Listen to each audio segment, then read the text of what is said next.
The Journey of the Cloud Chaser. In a quiet village nestled between rolling hills, there lived a young boy named Kieran. He was no taller than the fence posts that lined the dirt paths, but his eyes carried the light of 1,000 dreams. Kieran was no ordinary child. He was curious, brimming with questions about the world beyond the hills he had never crossed. Every morning, as the sun kissed the fields golden, Kieran would sit under the old banyan tree with his father's worn-out atlas, tracing his fingers across unfamiliar lands. To him, each map line was a doorway to a place he longed to see. But Kieran wasn't just a dreamer, he was a listener too. In the evenings, when the village gathered around the fire, elders shared tales of faraway kingdoms, fierce warriors, and fearless adventurers.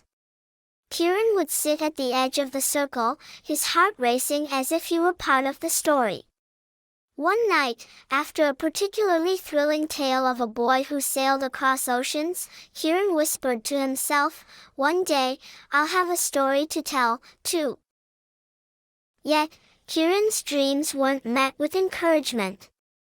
His friends laughed at his wild imagination, calling him Cloud Chaser, while his family, though kind, worried he would get lost chasing fantasies.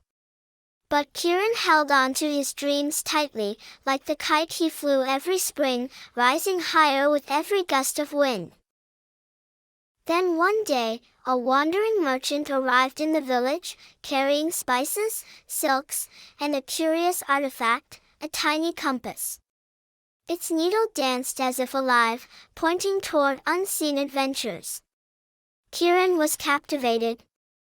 The merchant, noticing the boy's wide eyes, said, "This compass belongs to those brave enough to follow where it leads." Kieran didn't hesitate.